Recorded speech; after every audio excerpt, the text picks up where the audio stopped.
This is the perfect time to introduce our guest.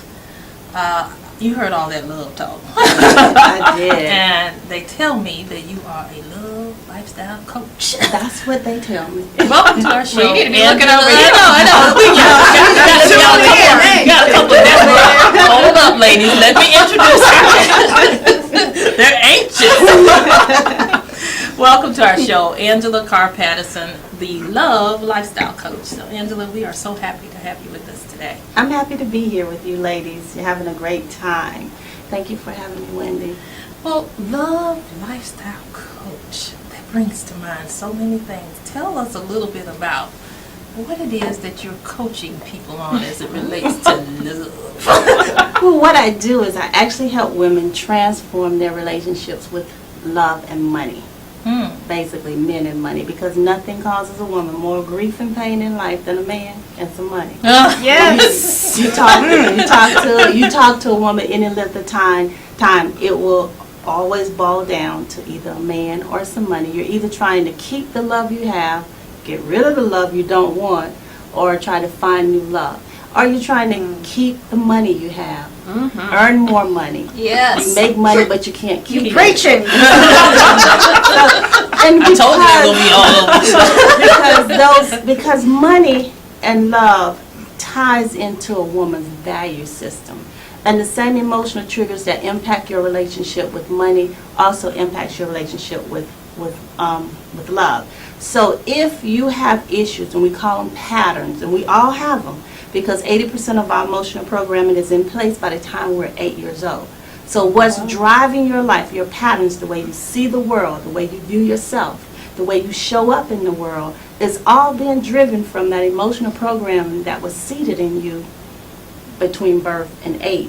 By the time we're 18 years old, another 15%. So by the time we're 18, we're working with 95% programming that's been pre-love, basically, and you're trying to make love work. Because I'm sure you can remember who taught you how to tie your shoe.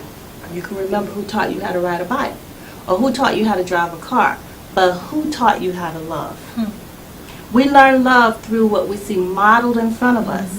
And for most of us, that's not really, it hasn't been too functional.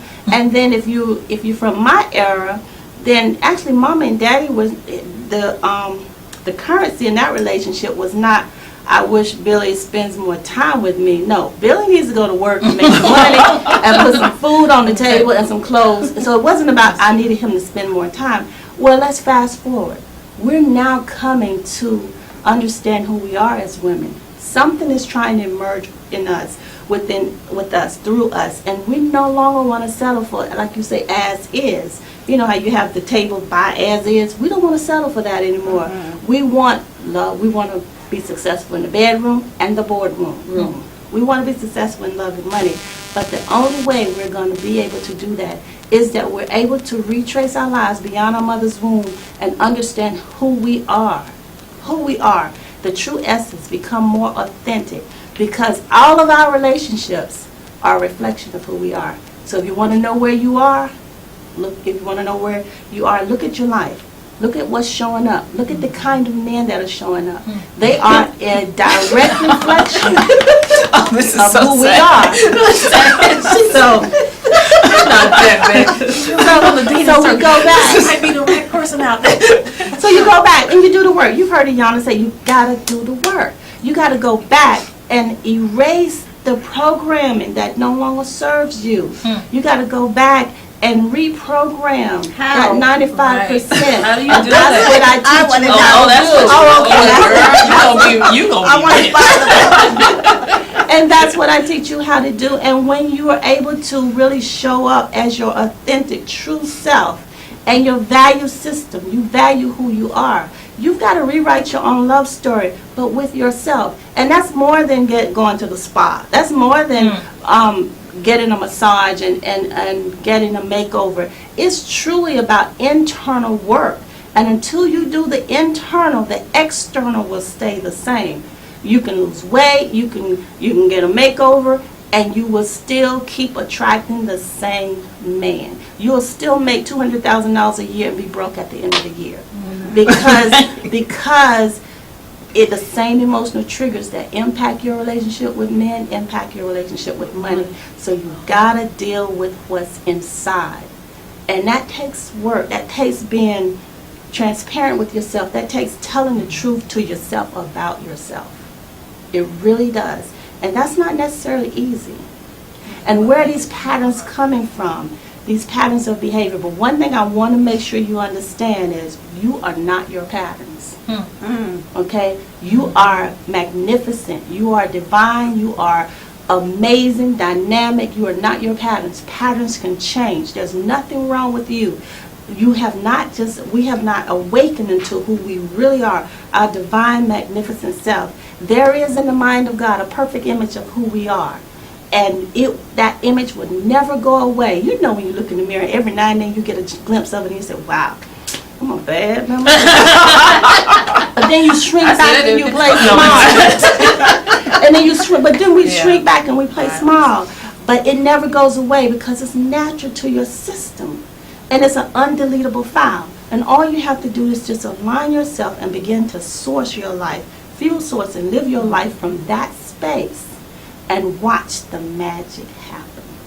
I was like, wow, what do I do? See, I started doing sign up? actually true self-reflection after my divorce. I took like 2 years just to get to know me and get in tune with me and pull back the layers. Absolutely. That was a tough thing to do, but it was very necessary. So now I do present my authentic self to those around me. The world sees the authentic me. I offer no apologies for anything, like it or leave it. I don't care. Absolutely. That doesn't matter to me anymore. But and financially and otherwise, all those things are in place. But now I'm finding that what's being attracted to me no, I don't know. It could be because my standards are too high, and I'm not going to lower them. But I'm not going to lower them, but so much because there are, at the age I am now, and the true me, there are certain expectations I have. I'm not going to lower the bar just for you to meet that. If you want me, you got to meet that level. And I don't think they're outrageous expectations for anybody. But what I'm finding, and I need to get myself out there more, that's another part of the process in finding the true me to meet that soulmate that I'm seeking. It's not because I'm presenting myself in the wrong way. I think I keep it classy. I come across as classy. That's the kind of person I am. It's just certain riff-raff or certain people come out of the woodwork who really aren't ready for me. They're presenting themselves in the wrong way. They're coming at me the wrong way. But it's not because I'm putting that vibe out there for you to come at me that way. So it's a turn-off. And that's why I say the dating thing it's hard because of that. Well, you know, I hear what you're saying. I want to applaud you for doing the work, doing the work first and going back to reflect. So what happens is we are all energy. And whatever we project out there, energy. Sometimes we don't understand that we're projecting something because we have blind spots. Patterns create blind spots in us. That's why it takes someone else to help you show you the blind spots and become aware. That's not to judge yourself because awareness is good. Awareness gives you the ability to make new choices.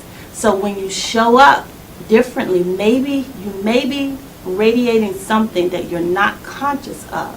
And it that could be a blind spot. Yeah. There's some male friends, real friends, who I've asked that question, and they've given me a male perspective on it, and it just opened my eyes. Absolutely. They told me certain things I about. wish we had more time. You gotta come back. We need some love coaching. I will come back. Thank you so much. But for before you having us. get out of here, I want you to at least tell us the title of your book, and so we can. My book is called I'm Not That Woman, A Fatherless Daughter's Journey to Being.